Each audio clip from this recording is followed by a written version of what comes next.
बिना सिर वाली चुड़ैल की कहानी। पुराने ज़माने की बात है। एक छोटे से गांव के किनारे एक भव्य हवेली हुआ करती थी। हवेली अब वीरान हो चुकी थी और उसमें कोई नहीं रहता था। गांव के लोगों का कहना था कि हवेली में एक बिना सिर वाली चुड़ैल का बसेरा है, जो रात होते ही हवेली के गलियारों में घूमती है। कई लोगों ने उस चुड़ैल को देखा था, लेकिन फिर भी कुछ साहसी लोग कभी कभी हवेली के पास जाने की हिम्मत कर लेते थे। गांव में रहने वाला एक युवक राजन इस कहानी को अफवाह मात्र मानता था। वह पढ़ा लिखा और साहसी था, जो भूत प्रेत की कहानियों पर यकीन नहीं करता था। एक दिन उसने अपने दोस्तों के सामने यह घोषणा की कि वह रात में हवेली के अंदर जाकर देखेगा कि वास्तव में वहाँ चुड़ैल है या नहीं। राजन ने अपने दोस्तों से बहुत मना किया।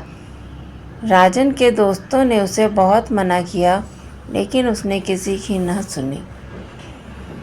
एक रात जब आसमान में बादल छाए हुए थे और हवाओं में सर्दी झलक रही थी, राजन अपने साहसिक अभियान पर निकल पड़ा।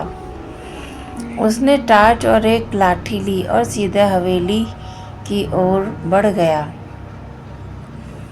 जैसे ही वह हवेली के पास पहुंचा, उसे लगा जैसे हवेली के दरवाजे से किसी की आवाज़ आ रही है, लेकिन उसे ध्यान नहीं दिया और हवेली के अंदर घुस गया।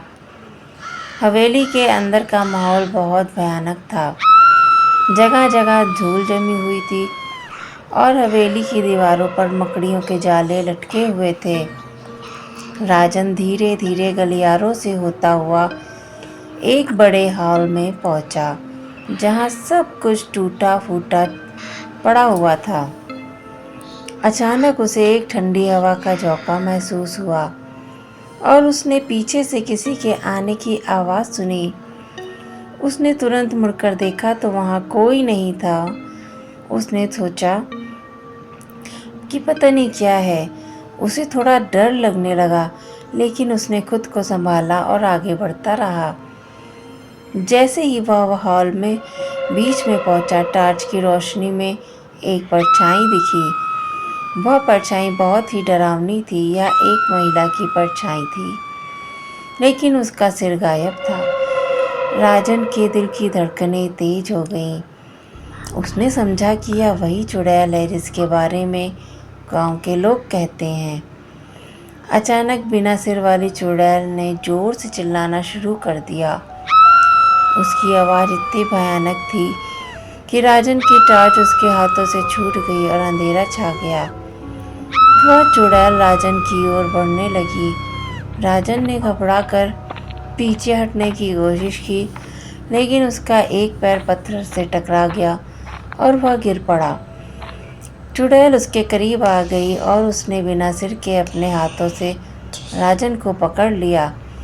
राजन की सांसें तेज हो गईं, लेकिन तभी उसने देखा कि चुड़ैल अपने हाथों से इशारा किया, मानो वह कुछ कहना चाह रही हो। राजन ने साहस बटोर कर पूछा, तुम कौन हो, यहाँ क्यों हो?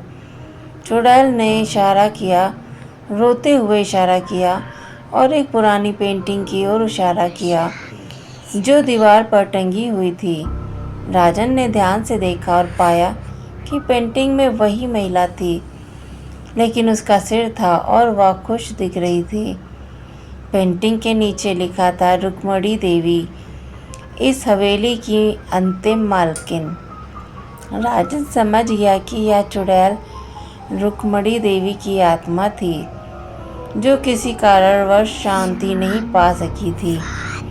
उसने पेंटिंग के नीचे एक कागज भी देखा, जिसमें लिखा था कि रुक्मणी देवी की हत्या उनके ही परिवार वालों ने की थी और उसका सिर कहीं छिपा दिया था, ताकि उसकी आत्मा को कभी शांति ना मिल सके।